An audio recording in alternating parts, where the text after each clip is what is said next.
আজি আকৌ আমাৰ মাহঁতৰ ঘৰৰ পুখুৰীৰ পাৰ বন্ধুৱাইছে আৰু মই আহিছিলোঁ এইফালে ঠাণ্ডা পানী দিবলৈ বুলি।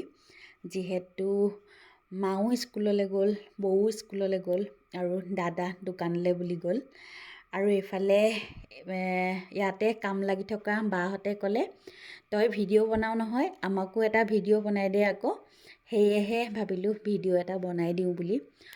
আমাৰ এই অঞ্চলটো হৈছে বাগানীয়া অঞ্চল আৰু এতিয়া যিহেতু পাতৰ ছিজন নহয়, এতিয়া বাগানবিলাক কলম কৰি থোৱা হৈছে আৰু নতুনকৈ পাত ওলাবলৈ আৰম্ভ কৰিছেহে।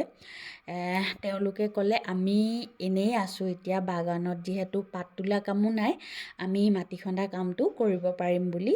সেয়েহে তেওঁলোকক কামটো দিয়া হ'ল আৰু তেওঁলোকে ধুনীয়াকৈ, সঁচাকৈ বহুত ধুনীয়াকৈ এয়া দেখিছে কাম কৰি আছে। তেওঁলোকে যে ইমান কষ্ট কৰিব পাৰে দেখিছেনে? মতা মানুহৰ দৰেও এয়া মহিলাই কেনেকৈ এই চপৰা কোৰ মাৰিব পাৰিছে, মাটি খান্দিব পাৰিছে। সঁচাকৈয়ে মানুহে কষ্ট কৰি খাবই লাগিব, নহয় জানো? আমিও কষ্ট কৰিব লাগিব, তেওঁলোকো কষ্ট কৰিব লাগিব, সকলোৱে কষ্ট কৰি খাবই লাগিব। শেষত মাহঁতেও স্কুলৰ পৰা আহি পালে, এইফালে চাহ লৈ আহিলে মা আৰু বৌয়ে আৰু তেওঁলোকক চাহ দিয়া হ'ল।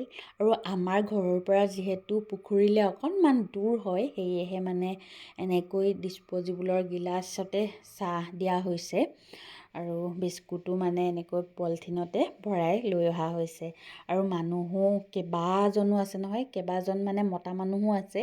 মতা মানুহে জেউৰা দিছে আৰু এই মাইকী মানুহে কোৰ মাৰিছে। মুঠতে 13জন মানুহ কামত লাগিছে।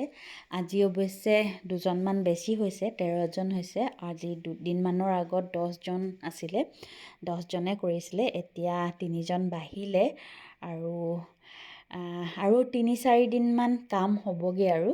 এইফালে সকলোৱে ধুনীয়াকৈ চাহ খাইছে আৰু সকলোৱে ধেমালি কৰি কৰি চাহ খাইছে আৰু এইখিনি সময় যে ইমান ভাল লাগে মানে, তেওঁলোকৰ কথাখিনি শুনিয়ে ভাল লাগে। ইজনীয়ে সিজনীৰ লগত ধেমালি কৰে আৰু এনেকৈ মানে বহুতখিনি মানুহে কাম কৰিলে সময়টো কেনেকৈ পাৰ হৈ গ'ল গমেই নাপায়, নহয় জানো?